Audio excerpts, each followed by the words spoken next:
Ça dit quoi? Ça dit quoi? Ça dit quoi? Bon appétit les 5. Bon appétit les 5. Comme j'ai dit, le début dure pas longtemps aujourd'hui. C'est moi, I'm back. Je connais, j'ai même plus de téléphone, gang. Du coup, maintenant, je suis toujours sur PC. On va faire une petite réaction. Est-ce que vous m'entendez toujours même? Ouais, vous m'entendez toujours. Par contre, vous me voyez plus. C'est bon, c'est bon. Let's go. Let's run the stream. Y'a quoi à React aujourd'hui? On va regarder. La Gen Z ne veut plus d'enfants, c'est vrai. Première performance, pourquoi est-il devenu performant?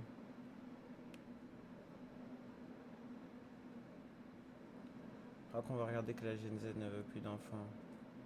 If this girl asked you out, would you say yes? Most people would hesitate because she's too dark for their standards. But let me tell you something. That deep, rich skin tone, that's high melanin. That glow isn't a filter, it's natural. The kind of complexion that makes light bounce differently. And look at the way she carries herself. Confident, calm, unbothered. The real issue isn't her skin. It's people's mindset. Because once you stop comparing shades and start appreciating presence, you realize something. She's not too dark. She's unforgettable. So if she asked you out, would you still hesitate? If you think confidence is attractive... Mais c'est quoi ces voix de merde qui viennent à chaque fois? Comment subvenir aux besoins d'un enfant alors qu'on a à peine de quoi subvenir aux nôtres? C'est une question que la nouvelle génération se pose et qui est totalement légitime. Il y a plein de problèmes qu'on rencontre actuellement. Il n'y a pas de travail, le coût de la vie augmente mais les salaires ne suivent pas, les gens ont de moins en moins de relations et il y a une forte baisse de natalité. Une baisse de natalité qui persiste depuis la fin du baby-boom dans les années 70. En 2025, il y a eu 645 000 naissances pour 651 000 décès. Le solde naturel est devenu négatif. Il y a plus de décès que de naissances. Qu'est-ce qui se passe avec les nouvelles générations? Qu'est-ce qui se passe avec la Gen Z? Il y a 5-6 décennies, quand on avait entre 20 et 25 ans, on trouvait un emploi, on fondait une famille et on pouvait commencer sa vie confortablement. Aujourd'hui, à 25 ans, on ne pense même plus à se mettre en couple. La plupart de la Gen Z cherche désespérément un travail et un logement, ce qui est très compliqué, ce qui revient limite à chercher une paille dans une botte d'épines. Tellement compliqué que certains retournent même vivre chez leurs parents. Parlons du cas des femmes, parce que j'aime les femmes. En 1974, en moyenne, les femmes avaient leur premier enfant à 24 ans. Et aujourd'hui, en 2025, la moyenne a grimpé à 29 ans. Dans mon entourage, de tous mes amis proches, je connais qu'une seule personne qui a un bébé. Ah bah bravo, belle mentalité de merde. Élever et faire grandir un bébé dans la France de Tonton M aujourd'hui est très coûteux. Le ministère de la Santé évalue à 180 000 € pour élever un enfant jusqu'à ses 20 ans. 180 000 €. Entre les couches, le biberon, les jouets, le sport, le logement dans lequel il vit, il y en a qui commencent leur vingtaine avec un crédit quoi. Mais pour les femmes, ce que ça coûte en plus, c'est qu'elles réduisent ou qu'elles arrêtent bien souvent leur activité pour s'occuper de leur enfant. C'est quoi ça? Je vous souhaite d'avoir des enfants cette année. Des jumeaux. Des triplés même. Des quadruples. Une femme ayant des enfants après 25 ans était considérée comme une honte à une certaine époque. Il choisit de ne pas avoir d'enfant du tout. Elle pense à rien. Elle a rien dans sa petite tête. Non, c'est pas une vraie femme. Disons, c'est l'émancipation de la femme, tout dépend de son caractère. Vous êtes pour ou contre? Personnellement, je serais plutôt contre. Aujourd'hui, c'est littéralement une fierté. Les femmes voyagent, se donnent à fond dans leur carrière professionnelle et se font plaisir avant tout. Elles ne souhaitent plus aujourd'hui sacrifier leur jeunesse pour des enfants. Les milléniaux et les zoomers, on évolue à une époque où il n'a jamais été aussi simple de se mettre en couple. Mais on évolue aussi à une époque où il n'a jamais été aussi difficile de rester en couple. Entre la guerre des sexes, la guerre des red flags, les applications de rencontres qui ont multiplié les options, qui permettent aux célibataires et aux personnes en couple d'avoir un large choix de partenaires, c'est très difficile aujourd'hui de rester fidèle et de se focaliser sur une seule personne. Moi, je suis fidèle personnellement. Les séparations sont fréquentes, les gens ont la flemme de se mettre en couple. Aujourd'hui, il y a environ 35% de célibataires en France. En 2030, les chiffres pourraient monter à 43% de célibataires. Quasiment une personne sur deux n'aura pas de partenaire. Des personnes qui vivent seules, des personnes qui occupent des appartements seuls, alors qu'il a littéralement une pénurie d'appartements. Mettez-vous en couple s'il vous plaît. Mais bon, que voulez-vous? Aujourd'hui, il y a des personnes qui n'ont pas d'enfants, mais qui ont un chien ou un chat. Des personnes qui préfèrent adopter un animal plutôt que de procréer. Et à défaut de nourrir vos bébés, vous pouvez nourrir vos animaux si vous êtes parents d'animaux. Et oui, pour les personnes qui ont un chien, un chat ou un gobelin, vous pouvez les nourrir sainement avec des aliments sur mesure. Fais ton Et moi, argent, avec mon prix, ref, fais ton c'est- argent, c'est bien. La deuxième fois que je suis sur C'est Trustpilot, ça me fait la vidéo. Je t'avoue, j'ai la Aider les flemme. familles, demande de notre... Et moi, je peux continuer à être actif. Donc n'hésitez surtout pas. On repasse à la vidéo. Le gouvernement de notre président Tonton M a annoncé et a commencé à mettre en place des mesures pour essayer d'aider les Macron, familles et vraiment. encourager les jeunes à avoir des enfants. Un président qui n'a pas d'enfants qui ordonne à ses concitoyens de faire des enfants. Waouh! Il appelle ça le réarmement démographique. Le terme est fort. Je ne sais pas si on parle de soldats ou de bébés. Et si on envoie une lettre à la population pour leur rappeler de Doro? Cette année, si vous avez 29 ans, vous allez recevoir une lettre inattendue. Un courrier qui vise à sensibiliser les Français sur la question de l'infertilité. Une infertilité qui touche 3 millions de personnes et qui fait souffrir de nombreux couples. À 29 ans, Bref, c'est une trop lettre tard. pour dire là. aux jeunes, vous avez 29 ans, c'est le moment d'avoir des enfants là. C'est quoi le prochain Bah, projet? merde. Nous donner de l'argent pour chaque bébé qu'on pond? Macron. Le C'est ça qu'ils pognon, le font. cash, le fric, le mbongo. Oui, c'est le versement familial. Une allocation de 250 € par mois dès le premier enfant par famille. Donc en ayant votre bébé, vous avez de l'argent passif. On va pas cracher sur 250 €, cette année je fais un gosse. Et la dernière mesure, un nouveau système de congé de naissance. Chaque parent pourra bénéficier de 2 mois Mais supplémentaires. vous êtes bête. Avoir un bébé, ça coûte combien? Ça coûte beaucoup plus que 250 € par mois. Le calcul n'est pas rentable, no cap. De congés payés après la naissance ou l'adoption d'un enfant. Et ça, c'est en plus des congés maternité et paternité qui existent déjà. Toutes ces belles mesures pour motiver et encourager la jeunesse à avoir des enfants. Mais pourquoi vous voulez autant qu'on fasse des enfants? Chaque année en France, il y a 40 000 enfants qui disparaissent. Pour les 40 000 manger. qui sont déclarés. Où se trouvent ces 40 000 enfants?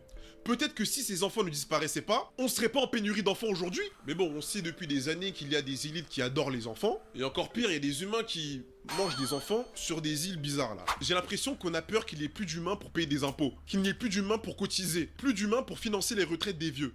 Même si ça ne dort plus, la France fait partie des pays européens avec le taux de fécondité le plus élevé du continent. Pour vous dire à quel point c'est catastrophique dans les autres pays. Il y a l'Allemagne qui compense un peu son faible taux de natalité grâce à l'immigration. L'immigration sera un levier qui va atténuer la baisse démographique. En vrai, la population française continue d'augmenter, mais c'est surtout grâce à l'allongement de l'espérance de vie. Au Japon et en Corée du Sud, on a un vieillissement très accéléré de la population.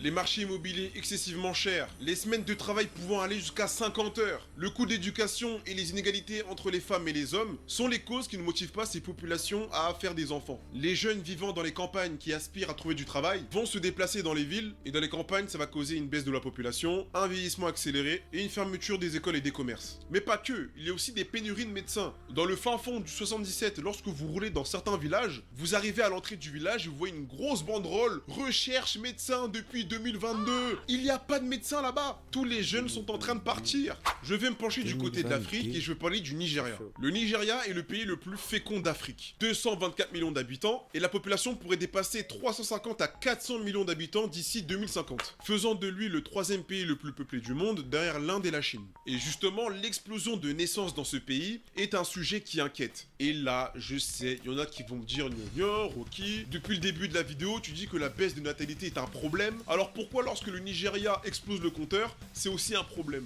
Le Nigeria est un pays ultra riche. C'est le premier producteur de pétrole du continent africain. Il a un PIB égal à 250 milliards de dollars et sa croissance ne cesse de continuer. L'âge médian de la population nigériane est de 18 ans. Environ la moitié des Nigérians a moins de 18 ans. Et cette jeunesse, c'est vraiment un atout économique. On a une main-d'œuvre abondante. La jeunesse, c'est aussi synonyme d'innovation, d'entrepreneuriat, de dynamisme. Et comme on dit, la jeunesse, c'est l'avenir. Mais bien évidemment, il y a un mais. Le Nigeria est un pays riche, mais il y a une répartition très inégale des richesses. Le revenu par habitant est très faible, il y a beaucoup de corruption, des conflits et de l'insécurité dans certaines régions, et aussi beaucoup de coupures d'électricité.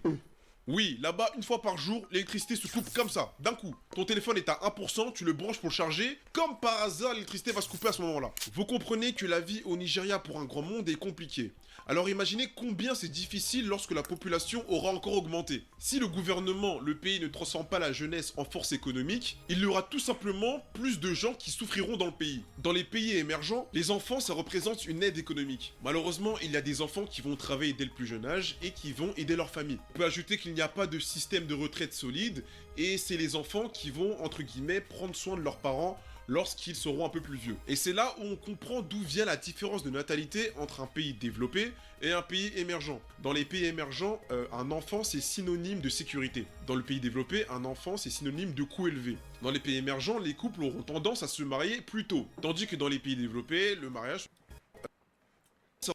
Il y aura tout simplement plus de gens qui souffriront dans le pays. Dans les pays émergents, les enfants ça représente une aide économique. Malheureusement, il y a des enfants qui vont travailler dès le plus jeune âge et qui vont aider leur famille. On peut ajouter qu'il n'y a pas de système de retraite solide et c'est les enfants qui vont, entre guillemets, prendre soin de leurs parents lorsqu'ils seront un peu plus vieux. Et c'est là où on comprend d'où vient la différence de natalité entre un pays développé et un pays émergent. Dans les pays émergents, un enfant c'est synonyme de sécurité. Dans le pays développé, un enfant c'est synonyme de coût élevé. Dans les pays émergents, les couples auront tendance à se marier plus tôt, tandis que dans les pays développés, le mariage se fera beaucoup plus tard.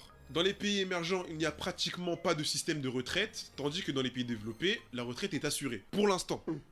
Et l'information que j'ai trouvée et qui m'a fait tilter, c'est que plus le niveau d'éducation des femmes augmente dans un pays, plus le nombre d'enfants diminue. Dans les pays développés, la femme a l'occasion de faire de longues études pour construire son avenir, alors que dans les pays émergents, cette chance n'est pas accessible à toutes, et ces femmes-là n'ont donc pas le choix de faire des enfants pour pouvoir vivre. Donc voilà, je pense que c'était important que je vous explique tout ça, parce que je sais qu'il y en a dans les commentaires qui vont commencer à me dire « Gneu, les gens ils sont trop bêtes, ils font des enfants alors qu'ils n'ont pas les moyens ». Il faut comprendre que les populations sont juste les victimes des gouvernements corrompus qui ne font pas leur travail, qui n'assurent pas le confort et le bien-être de leurs habitants. Sur YouTube, je suis tombé sur des vidéos débats entre des pro-natalistes et des anti-natalistes. Des personnes qui vont confronter leurs idées sur un plateau et qui vont expliquer pourquoi ils sont pour ou contre les enfants. Et moi les chefs, j'ai une question à vous poser.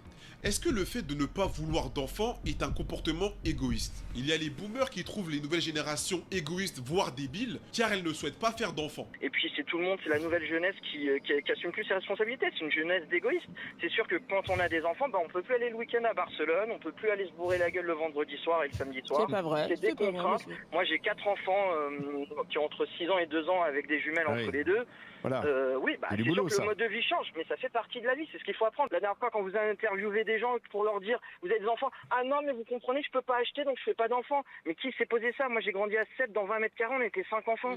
Vous croyez que quand j'ai fait des enfants, je me suis fait un business plan? Et ensuite, on a les arguments des anti-natalistes qui disent que les enfants participent au réchauffement climatique par la hausse de la population. L'humain cause la mort et la souffrance dans le monde, même sur les animaux. Et un autre argument qui revient très souvent aussi, c'est que le monde actuel ne propose pas de perspectives heureuses pour élever des enfants. Dites-moi dans les commentaires de quel camp vous faites partie et pourquoi, moi ça m'intéresse. Le problème lié à la baisse de natalité, c'est plus profond qu'une simple prime qu'on accorde aux parents. On voit des vidéos sur TikTok de jeunes mamans qui regrettent le fait d'avoir eu un bébé, le fait d'avoir eu un enfant trop tôt, des mamans qui ne ressentent pas d'amour envers leur bébé. On a des vidéos de grandes sœurs qui tout au long de leur jeunesse se sont occupées de leurs petits frères, petites sœurs, qui étaient le 3e parent, la 3e maman, la grande sœur qui faisait la vaisselle, qui faisait le ménage, qui allait chercher les petits frères à l'école, qui faisait faire les devoirs, qui n'avait pas le temps de sortir avec ses copines car elle devait garder le petit frère. Et de ce fait, cette grande sœur-là, lorsqu'elle a 25-30 ans, elle estime qu'elle n'est pas prête à avoir des enfants parce qu'elle en a eu toute sa vie. Le matin, moi, quand je vais à la salle, je passe devant une école, je vois la gueule des darons le matin à 8h, mais waouh, ça fait peur, hein. Visage dur, les yeux fermés, ils sont fatigués. Aujourd'hui, il est commun que les 2 parents travaillent, mais le problème, c'est que les crèches sont blindées. Il n'y a plus de place dans les crèches. Et pour pallier ce problème, on crée des micro-crèches. Des micro-crèches qui sont blindées aussi. Autre argument qui ne motive pas la jeunesse à vouloir faire des enfants maintenant, c'est qu'aujourd'hui on a des chiffres, on sait qu'un mariage sur 2 finit sur un divorce. Les gens se marient de moins en moins et divorcer coûte moins cher que de se marier. Après, il y a des jeunes qui ne veulent tout simplement pas d'enfants et qui ne prévoient pas d'en faire.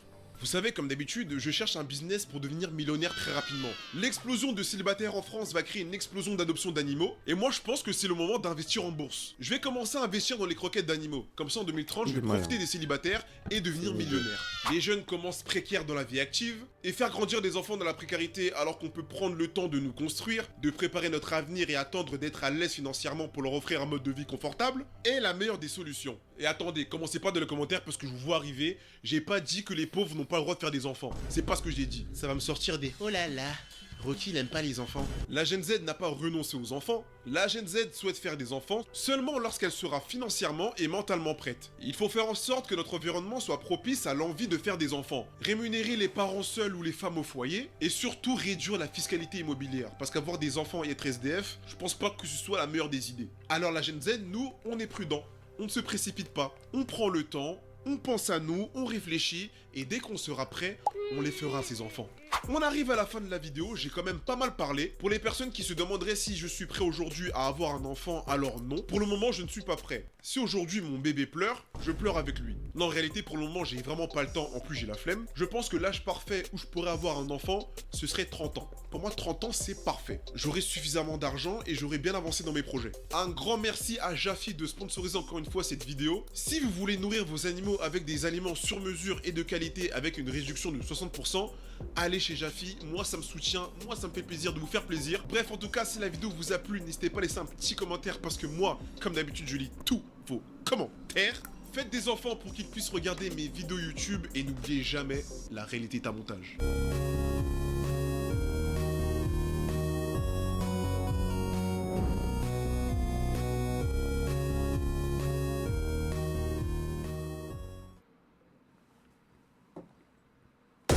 S'annonce être l'année la plus importante de la mode. J'ai passé mes 2 derniers mois à scroller tous les réseaux pour analyser les tendances mode de 2026. Et ce que j'ai découvert va vous hurlubuer. Cette année, les changements risquent d'être beaucoup plus profonds que les années précédentes. Alors oui, il y aura des nouvelles couleurs, de nouvelles silhouettes et de nouveaux styles qui vont apparaître et disparaître, mais ils risquent aussi...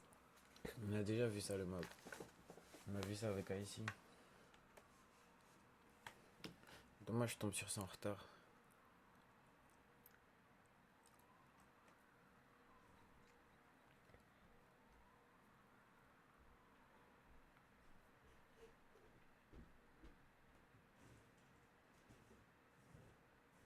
Pourquoi il ressemble à McFly et Carlito?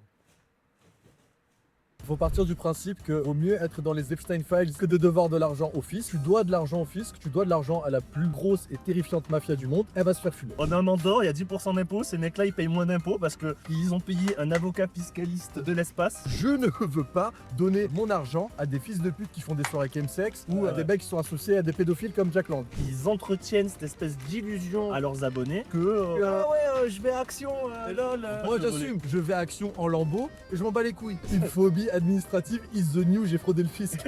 Squeezie ne paye pas ses fournisseurs en étant multimillionnaire et il arnaque les petits chaînons des gens qui l'enrichissent en fait. Le petit regard sur le côté, c'est littéralement on dirait que sa mère est rentrée dans sa chambre au moment où il se branlait sur un porno gay. Antisémite. Antisémite, c'est bon, j'ai juste dit que les gens étaient des golems et je suis même d'accord pour dire que ce sont des golems. En quoi ça dirait même, je rajouterais même maintenant ce sont des goylems. Attends, il y a mon volant qui fait des ça.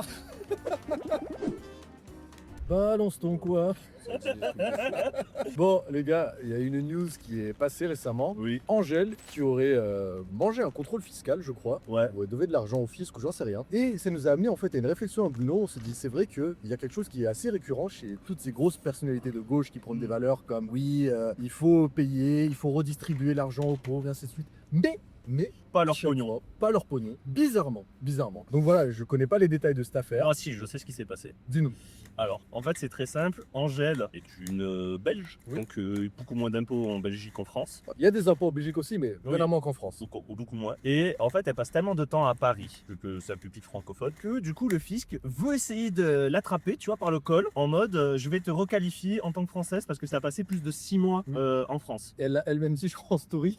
Oui, donc elle est foutue. Si elle-même elle dit en story, elle est morte parce que voilà, si tu passes plus de 6 mois en France, même si t'es étranger, hein, je veux dire, c'est pas parce qu'elle est belge, mais en russe c'est pareil, le fisc français va essayer de t'attraper et de te vider les poches. Voilà, il faut partir du principe que vaut mieux être dans les Epstein Files que de devoir de l'argent au fisc. Oui. Donc Angèle en fait ne va pas être protégée par son aura de gauche, tout ce que tu veux. Oui. Tu dois de l'argent au fisc, tu dois de l'argent à la plus grosse et terrifiante mafia du monde. Elle va se faire fumer, elle va se faire terminer comme beaucoup d'autres d'ailleurs. Ouais, Donc ça nous amène à un point suivant, c'est qu'on a constaté beaucoup de youtubeurs, de streamers, de mecs à gauche, etc. qui disent tout le temps oui, les mecs qui s'expatrient sont des lâches, moi jamais ceci, moi jamais cela, moi je veux donner mon argent. Toutes les personnes qui ont été en France, dès qu'ils se barrent pour aller dans un autre pays et qu'ils ne payent plus un seul centime d'impôt en France, qu'ils remboursent l'entièreté de ce qu'ils ont coûté aux gens qui eux ont payé leur impôt. Sinon pour telle somme, je vais sur le stream d'un streamer et je lui donne mon avis sincère. Je vois tous les gens qui proposent le clear, peut-être pas le faire du coup. Sard en sueur, certes il paye ses impôts en France, hein. Désolé bro hein. Bizarrement, à chaque fois, ces mecs-là font des montages fiscaux. Des trucs de malades mentaux. C'est limite s'ils payent pas moins d'impôts. C'est ça. On est en Andorre, il y a 10% d'impôts, ces mecs-là ils payent moins d'impôts parce qu'ils ont payé un avocat fiscaliste de l'espace. Tu vois, vraiment, c'est le Mozart de la finance, le vrai, c'est pas comme Macron. Ils ont 30 sociétés qui se refacturent entre elles et machin. Bah, par exemple, regarde Squeezie pour le GP Explorer. De ce que j'ai compris, donc t'as la boîte GP Explorer, t'as eu une boîte d'organisation d'événements. Donc le GP Explorer a facturé à cette boîte d'organisation d'événements. Puis il y a ses propres marques qui ont financé l'événement, dont par exemple Ciao Kombucha et ces autres merdes là. Je connais pas tous les noms, je suis pas facile. D'ailleurs, Ciao kombucha qui n'est pas en France. Oui, voilà, c'est une marque espagnole. On a les bouteilles de kombucha en Andorre. Il a juste changé l'étiquette, c'est la même chose. Et donc, du coup, en fait, c'est un espèce. Regarde, même moi, j'ai du mal à expliquer tout le bordel, mais c'est un espèce de circuit fermé entre 6 boîtes qui lui appartiennent à lui-même, qui doivent appartenir à une société mère pour les dividendes. Un bordel pas possible, genre. Et ces mecs-là, en fait, à chaque fois, nous disent ouais, les lâches, moi je paie des impôts. Bref, je vais pas me répéter, mais à chaque fois, voilà, comme on l'a dit, ils ont une multitude de boîtes qui se surfacturent, du défisque en faisant ceci et cela. Enfin bref, c'est un empire de merde. Et ce qui est très drôle, c'est que on mettra la vidéo. Il y a eu récemment un mec qui s'est fait choper dans sa Porsche Panamera. Je l'ai vu au GP Explorer. Visiblement, il est très connu, mais je sais pas du tout ce qu'il fait. C'est Maxime Biagui. Ouais, c'est ça, voilà. Je sais pas. Je sais qu'il est connu et je sais pas pourquoi. Et du coup, il a été repéré par des abonnés à bord de sa Porsche Panamera sur autoroute ou je sais pas où. Ouais. Maxime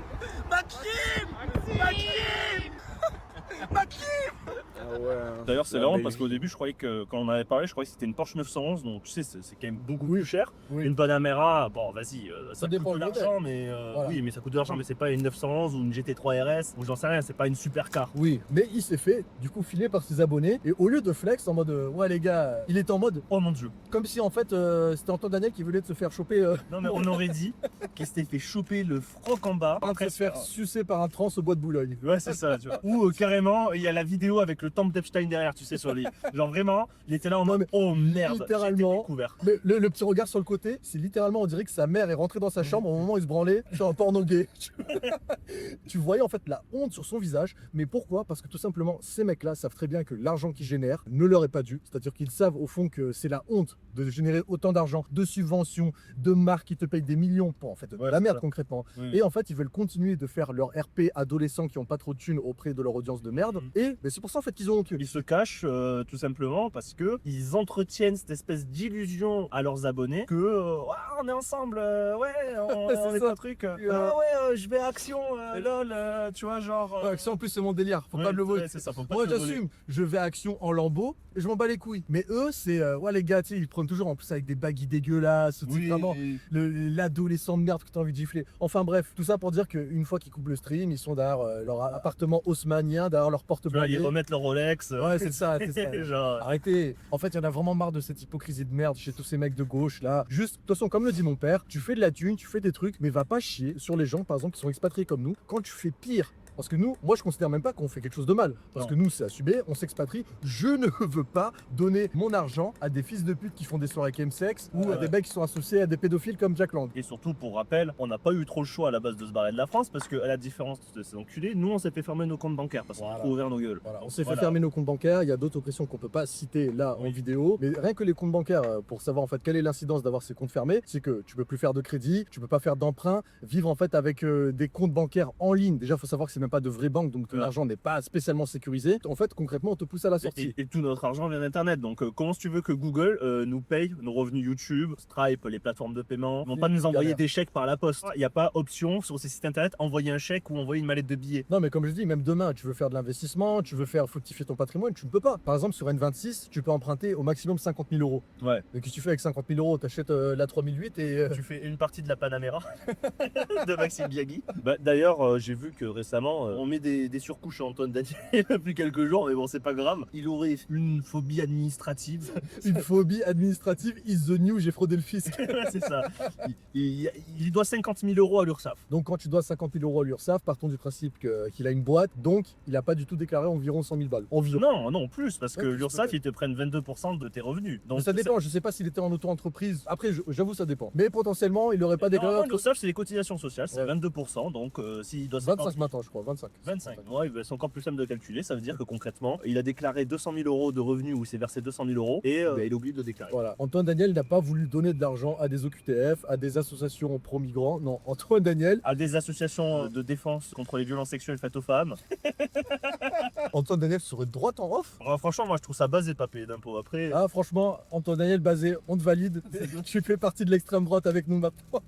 Bon, sauf pour les violences sexuelles, ça non, ça c'est pas notre... Non, on cautionne pas. Ça on cautionne pas, tu vois, juste le fraude et le fisc. Ouais.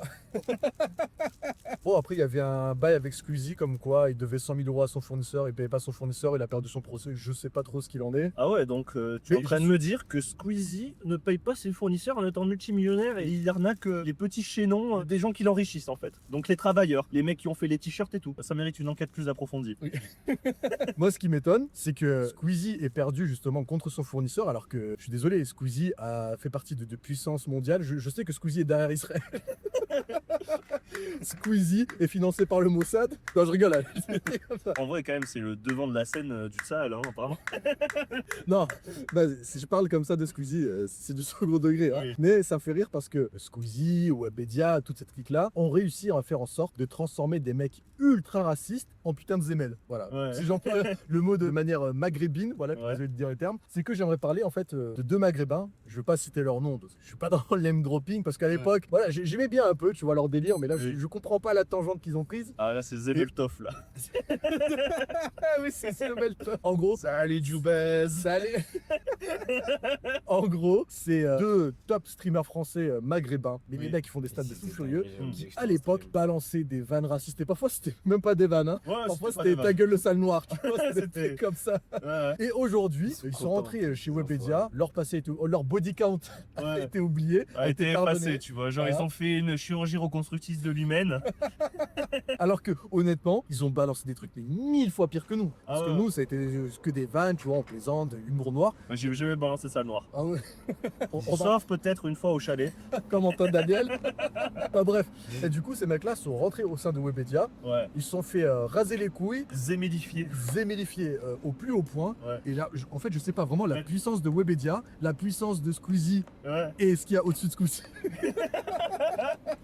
Et la franc-maçonnerie. Je sais pas, à tout moment, ils font maintenant des soirées chemsex avec Pierre Palmade. Non, on va pas aller jusque là, mais c'est vrai que c'est assez ouf, le rebranding de dire des dingueries sur Twitter, et maintenant ça va faire les rebeux bubble tea, ça fait des danses TikTok avec Pokémon. Ouais, voilà. Mais en fait, tu vois, c'est ça qui est extrêmement fascinant, parce que moi j'ai connu des gens qui étaient au cours Florent, tu vois, c'est une école de théâtre. Bon, je pense que la moitié des gens là-bas sont des violeurs. On va se faire procès, ça procès. Enfin bref, je dis je pense, j'ai le droit de penser, il y a pas de penser, quoique. Et du coup, en fait, les gens là-bas me disaient que quand t'es un rebeu ou un renois, tu sais, dans ces écoles de théâtre, de cinéma, on fait exprès de te mettre en avant parce qu'en fait, c'est hypé d'être un maghrébin. Du coup, en fait, on t'utilise, soi-disant, tu sais, pour des causes antiracistes ou quoi, mais parce que ça les fait bander, tu vois, que de faire ça. Ils ont un espèce de fétichisme des étrangers qui est omniprésent et qui d'ailleurs. C'est comme Mélenchon à LFI qui refait que des petites maghrébines mignonnes. Tu sais, il se crée son harem, tu vois. Genre, je pense qu'il a encore, on va dire, ce Roland de pied noir. Il n'y avait pas en plus, putain, un mec de LFI, là, Antoine Léaumont, qui s'est fait épingler pour avoir dragué une mineure, en plus, je crois que c'était maghrébine. Ouais. En tout cas, elle a été dénoncée par une maghrébine. Donc, tu sais, il y a. Ouais, je crois la victime. Ouais, je crois la victime. C'est bon. Il y en a marre des violeurs.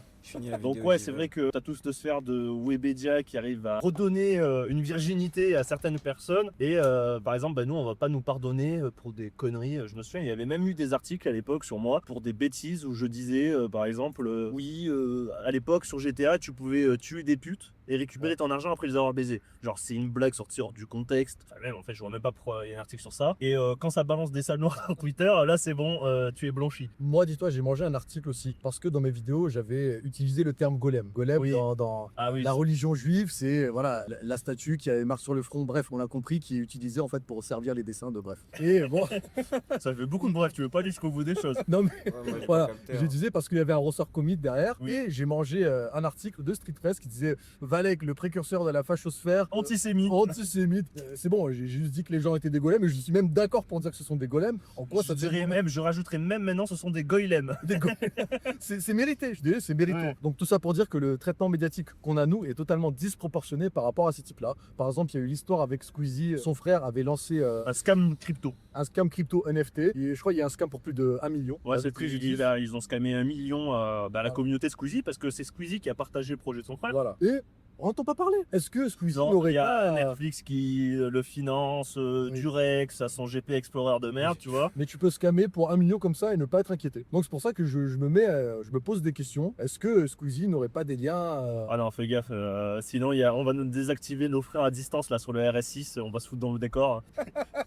Ça va faire comme les pagers là, tu sais. Ça va péter, la table de bord il va exploser. Attends, il y a mon volant qui fait des trucs comme ça.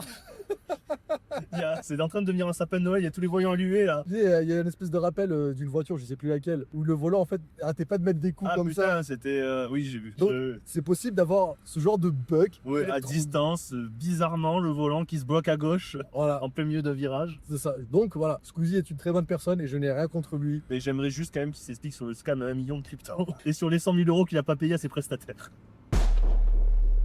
Ah ouais, eux ils shootent hein.